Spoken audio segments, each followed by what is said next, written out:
Thank you very much. It's a pleasure to be here.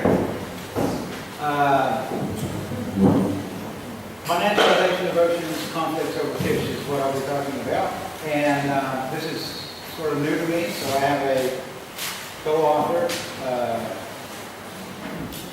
who was not able to come, Mats Barbesgaard. He's an activist in the Danish North-South Solidarity Organization, Africa Contact. There's Mats.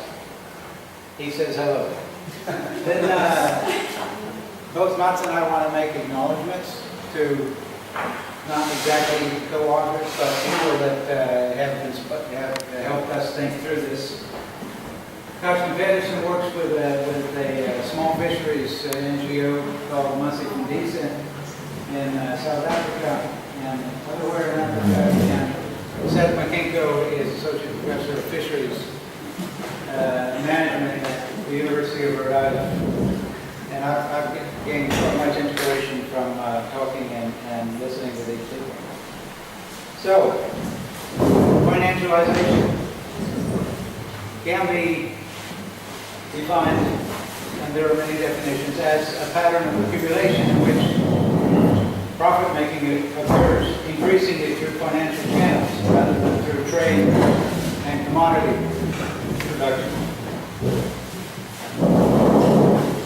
Now, we can say financialization in tendencies such as the ascendancy of shareholder value as a mode of corporate governance. We see it in the increasing political and economic power of the rentier class.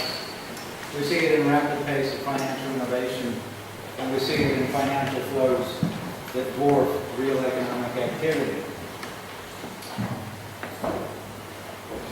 Anders Lund and I have done work on, and I was working in an EU project where we'll be looking at financialization of built environments, and I know that a little more than I know oceans.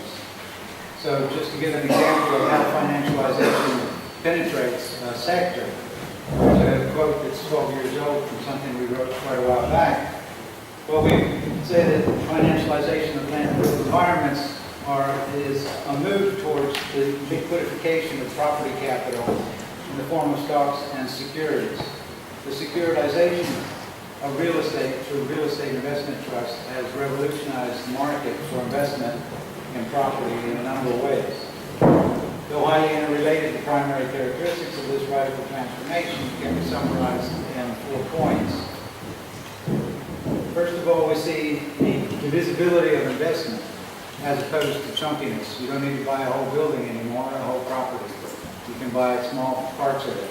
And these parts are put together in portfolios, so you spread the risk. There's a separation of investment from the function of procuring local knowledge necessary for risk assessment. So you don't need to be there to make wise financial decisions. And there's a market increase in the ease of entrance and exit as opposed to high thresholds of purchasing whole buildings. So basically you get trading in minuscule parts of large portfolios. And this trading sort of instrument, it's called real estate investment trust, has opened up for borderless investment in property and radically facilitate globalization of what has traditionally been a very localized market. Construction and building has always been very localized because of its nature. Now, we can also see financialization as a wider process driven by the rent-seeking behavior of finance capital and land development interests, which drive the privatization and the modification of nature, including built environments. I'll remind you what David Harvey said yesterday about that there's nothing unnatural about New York. And the formation of market relations where there were not market relations previously. Extending the process wherever social relations retain characteristics of commons, which hinder the free flow of vagabond capital. And once commodified, environments are increasingly securitized, treated as pure financial assets, and once turned liquid, they come fully into the orbit of rent-seeking finance capital with far-reaching consequences for the politics of place formation. This process is at the core of the 40-year wave of fraudulent neoliberalization, and this is what's driving land grabbing and ocean grabbing. Very briefly about one take on what financialization is. Now to look at fish, oceans. There's over 500 million people in developing countries that depend on fishing as a livelihood. Half of them are women. 90% work in what's called the small-scale fishing sector. Now, for a half a century now, the discourse on fishery management, fishery policy, has been largely dominated by something that's called rights-based fishing. And rights sounds really good, so who can be against it, right? And here's some examples of some of the, and there's talk about homesteading the oceans, which, if you recall, homesteading is where you give away land to people who are willing to settle, and the oceans are being given away to specific agents. One of the documents that continuously gets referred to, it predates Hardin's Tragedy of the Commons, and is this piece from the Journal of Political Economy by Scott Gordon. And in this, he says, among other things, everybody's property is nobody's property. And there's a very clear line of thinking that clearly resembles Hardin's remarkably tenacious Tragedy of the Commons. And we get more recent books from MIT on the privatization of oceans. When I first saw the title, I thought, wow, this will be exciting. It's not a critical analysis. It's 3 cheers for privatization. And as in other fields of environmental discourse, we have a tendency for rather a high-pitched rhetoric about collapse and whatnot. So we get these ideas about, now we've got one last chance to save the ocean, so let's get it right this time, right? You know. But behind the cover is the same type of rights-based thinking. Now, in one of these often cited books, it says that ITQs are part of one of the great institutional changes of our times, the enclosure and privatization of the common resources of the ocean. At least we can say they're pretty honest about it, right? And again, this is pretty gung-ho. What's an ITQ? Some of you may know, but I said earlier this is pretty new to me. When you start looking into the fisheries literature, you have to learn a whole lot of acronyms. And this is very far from an exhaustive list, but these are some of the concepts. Oh, that's the next one. Sorry, the next slide. Rights-based fishing. Here's another example of the way the problem is presented. It follows immediately that the fisheries problem will disappear if only the appropriate property rights can be defined, imposed, and enforced. So this is simply a question of getting the property rights in place. Now, the acronyms. PAC is total allowable catch. This is a pretty common management tool to simply put a ceiling on how much it's caught. The purpose of total allowable catch is to prevent overfishing, and it's a pretty effective instrument if it's monitored and if it's actually followed. We have RBF, rights-based fishing, which is the broad concept, which is quite largely dominated by when it's, what is meant by rights is private property rights. Individual fishing quota, individual transferable quota, transferable fishing concession. These are some of the acronyms for very similar, but always a little bit different from context to context, forms of catch shares. And catch shares, the purpose of them is to prevent the race for fish over a season. Okay. And it's important to keep in mind the difference between a POC and a catch share, because I'll get back to that later. Some of the research that's arguing for private property as the solution is highly confused about this. Because there's actually nothing in a catch share that says that it has to be based on private property. You can have catch shares with publicly owned seats, okay? And the rent would go into the public coffer rather than into the hands of capital. One of the islands that I've been researching in recent years is in Taiwan, and it's an interesting place because it's populated by a small indigenous population that has been quite isolated for the 800 years they lived on the island. They came into contact with money only 50 years ago, and they've been practicing catch shares as a form of commons system. Not written down, not sort of legal, but still, I mean, this is something that can be practiced in a wide variety of contexts. The idea is to minimize, to prevent a race for fish.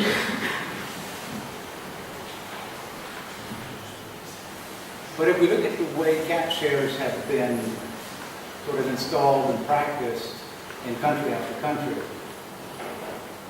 we see that rights-based fishing is basically practiced as a form of mandatory wealth forfeiture. It's given freely to select vessel owners. It's attached to the vessel, but it's given to the owner. The allocation is commonly based on catch history.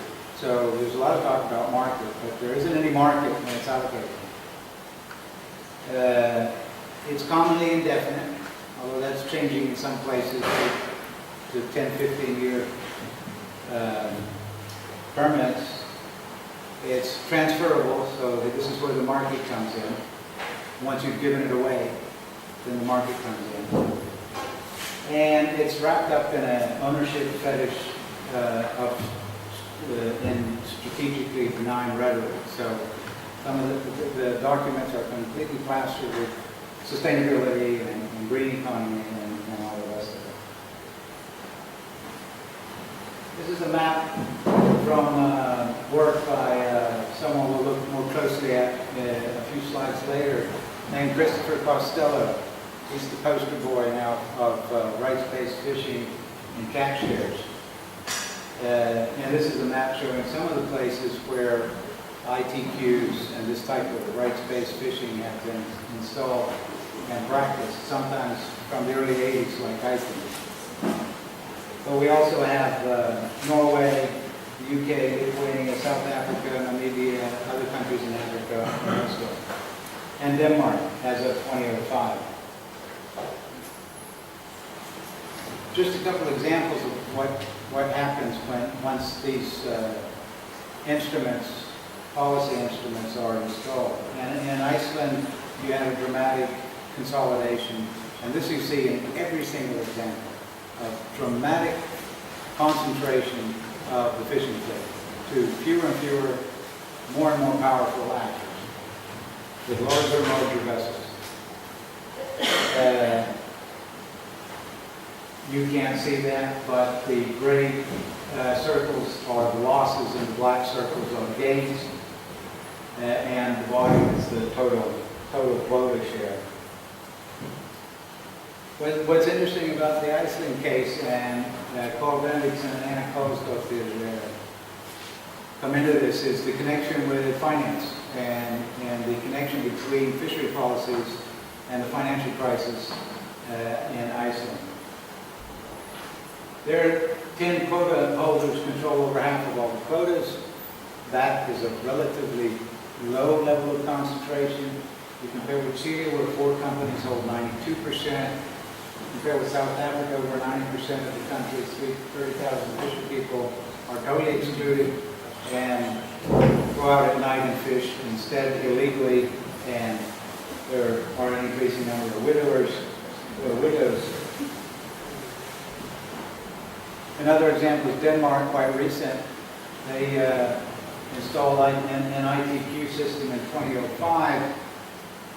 And this map here is from a recent dissertation. The red markers show harbors where the fishing fleet totally vanished. There are no more fishing vessels in these harbors. And the yellow markers show harbors where the fleet was what is now less than half of what it was 2005. This little vessel here has been allotted a quota of 500 tons. And this is where you can see where speculation comes in. It was bought for 5,000 euros, the vessel. It was bought for 5,000 euros without the quota. Once the quota was assigned, it was sold 3 months later for 50,000 euros. And a month later for 4.3 million euros. So it's staggering speculation going on in the trading of these quotas.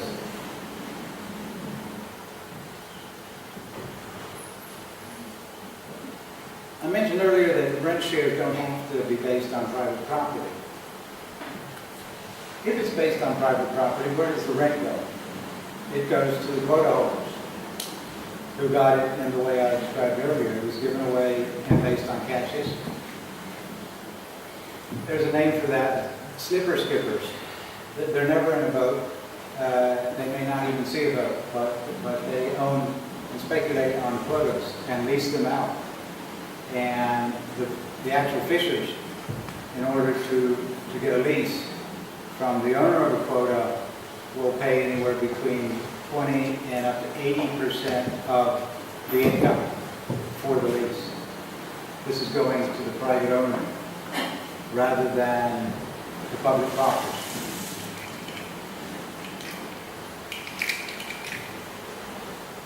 When I learn about this system, I can't help but think about comparing it with land.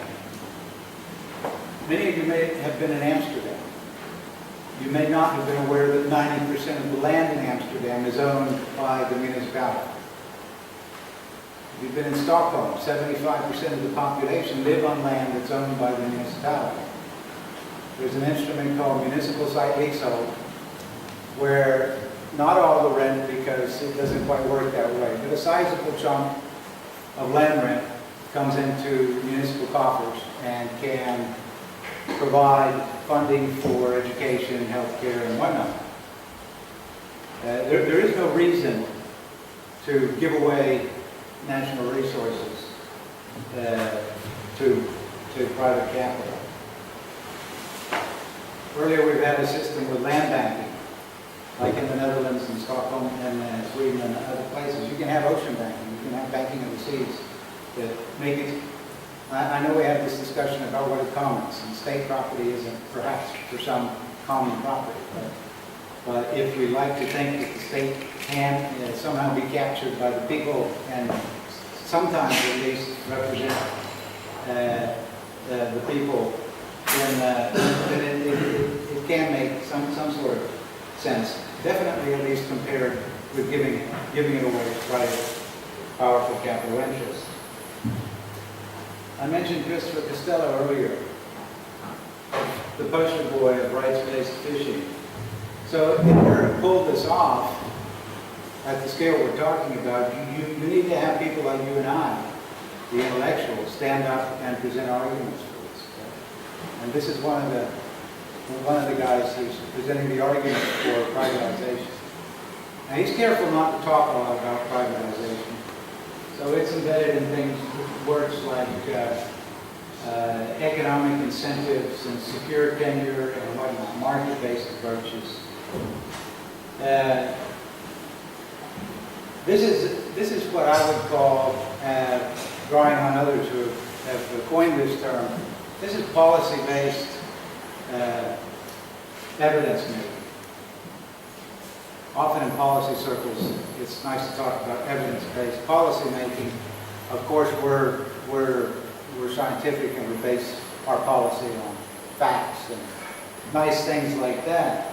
But more, I mean, very often, if you scratch a little on the surface, you're going to find that a whole lot of what's going on is policy-based evidence making. Costello has this research group, Sustainable Fisheries Group, at the University of California, Santa Barbara, and on their website, you can see what their approach is, and the approach is simply the old catechism of the tragedy of the commons. So you have, what's the problem? It's open access fisheries. What's the solution? Rights-based management. Very, very good. Privatize, and we will have a solution. So you go a little further into his website, and you can find who the partners are. These are partners. They're working on the research together with him. These are the funders. So you have the Walton Family Foundation, some other large private foundations. In an article in Science, he thanks the Moore Foundation. I'm going to get back to Moore and Walton in just a jiffy. These are the partners behind science, behind rights-based fishing. And then there's a page where it's project collaborators. Yeah, I don't know what partners, collaborators. These maybe are more hands-on people. You have, I want to emphasize Nature Conservancy, Environmental Defense Fund, and Conservation International, because these are organizations that are, especially Conservation International, practically identical to the Moore Foundation and Walton Foundation. So you have these nice, when I start looking into this, I think of doing like a social network analysis and trying to map out, you know, the territory. The Nature Conservancy, the Environmental Defense Fund, and Conservation International, they're all heavily financed by the Walton Family Foundation and the Gordon and Betty Moore Foundation. Gordon Moore is co-founder of Conservation International. His daughter, Chris Moore, is on the board, and they have charitably donated over $250 million. $250 million to this foundation alone, and besides that, to the Environmental Defense Fund, the Nature Conservancy, and others. Rod Walton of the Walton Foundation is chairman of the executive committee of Conservation International. These are who Christopher Costello collaborates with. So, in a way, Conservation International is practically identical to these foundations. So what does this poster boy come up with? What's the research that sells? That is the convincing argument? Here's an article from Science 2008. It's cited all over the place in the fisheries literature. Can catch shares prevent fisheries collapse? Note the appeal to collapse. We have to do something, right? Well, if you remember what I said earlier, catch shares don't do that. Catch shares don't prevent collapse. Total allowable catches do. But that's a kind of management that's talked about, but not necessarily favored because it's a little bit more from governments. Yeah? Doesn't quite fit with the so-called deregulation, which is always only re-regulation and re-engineering of policy. It's pretty sloppy science because if you want to find out the impact of catch shares, you would find a large set of fishery areas where catch shares have been installed, and then you compare those that are under a TAC system and those that aren't. And then you might possibly be able to say something interesting about the impact of catch shares on fisheries collapse. But the way he's done it is simply sloppy, but it makes rubrics, and the way it's presented is in a language quite different from what he's careful to avoid in his work. This is from the same journal, Science, and in the popular sort of part of the magazine, it's presented like this: privatization prevents collapsed, the fish stocks. And it goes on, so the Economist, which is very keen to avert a disaster, presents it in this way. Scientists find proof that privatizing fishing stocks can avert a disaster. And the New York Times follow up on this, that privately owned fisheries can help shore up stocks. As of a year and a half, there's a global sort of movement. And this is a movement by some of the most powerful actors on the planet. It's called the Global Partnership for Oceans. And I checked the website yesterday. They now have 143 partners. Just last month, it was a dozen less. It calls itself inclusive, but in order to become a partner in this wonderful program, you need to first sign the GPO Declaration. And what's in the GPO Declaration? The Global Partnership for Oceans. Rights-based fishing. Identification of the problem as open access. Identification of the solution as secure tenure rights. Now, there's a document that you're supposed to agree to. This was drafted in October 2012, but it wasn't made public until February 2013. And Knott's gained access to this through some sort of a connection through Norway and some bureaucrat, because it wasn't open to the public. And found this little quote where, again, we see the ghost of Gordon here arguing for the problem is open access, the solution is privatized. Here, there's universal agreement. There's universal agreement about the problem and the solution. And it's absolutely necessary. Absolutely necessary. You go a little bit more into the website there, and they have a roadmap. It's pretty nice to know where you're going. And in the roadmap, this last month there was supposed to be a final report by what's called the Blue Ribbon Panel. And we know precious little about the Blue Ribbon Panel. But I bet half the ranch that Christopher Costello is in the Blue Ribbon Panel. That will be interesting to see when it does come out. You also see that this Global Partnership for Oceans is establishing a private equity investment fund, opening up a highway for capital.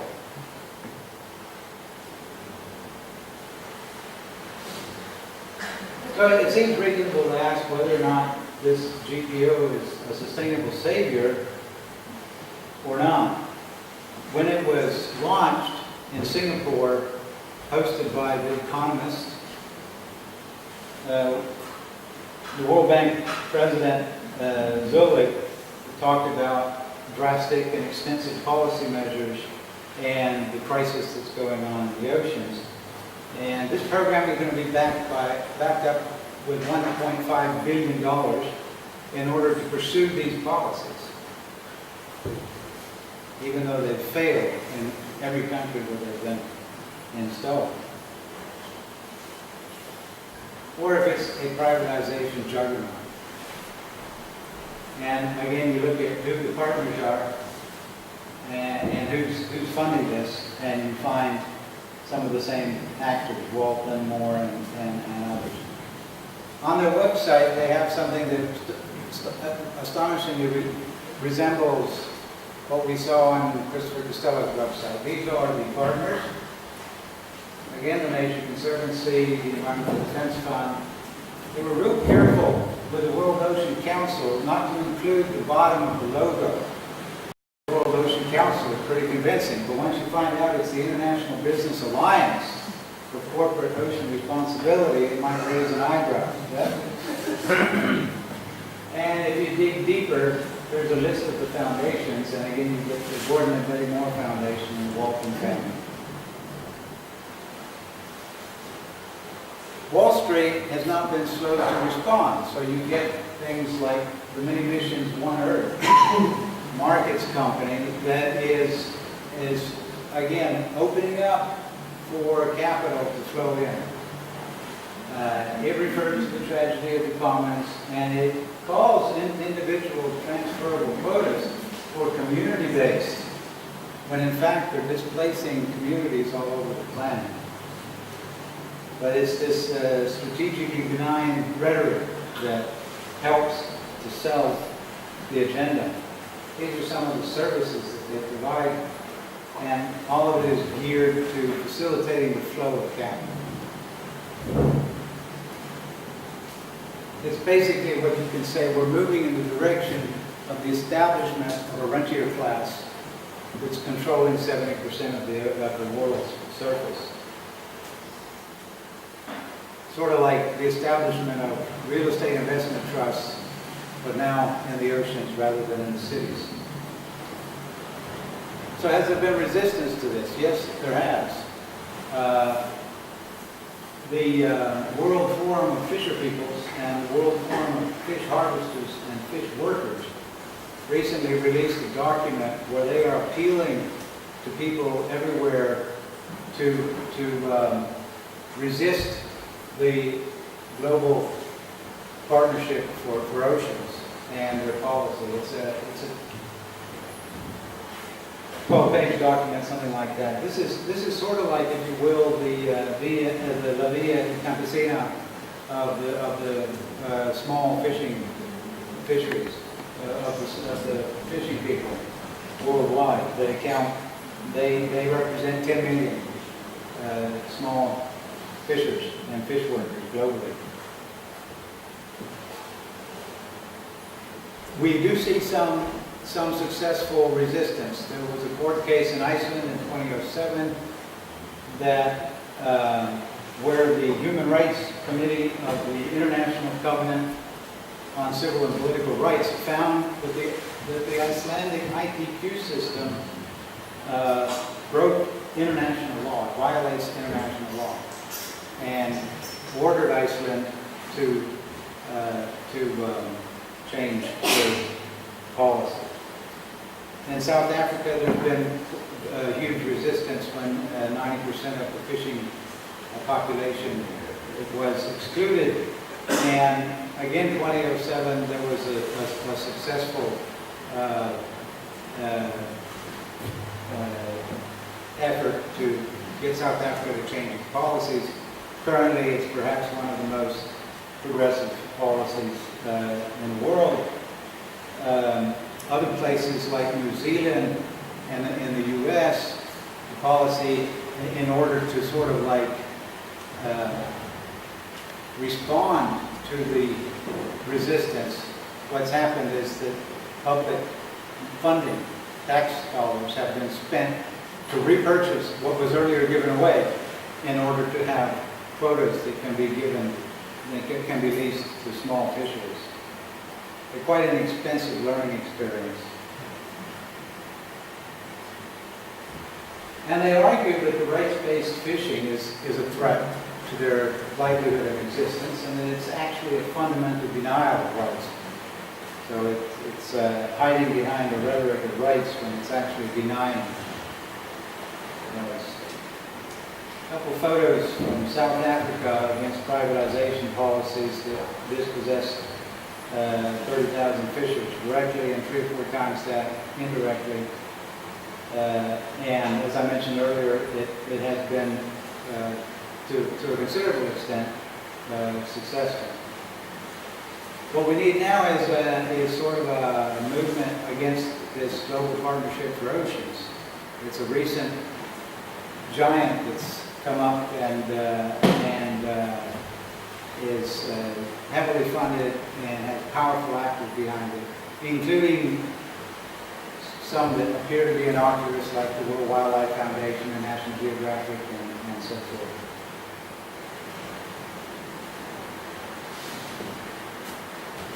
So if ignorance is bliss, then knock the smile off my face. It's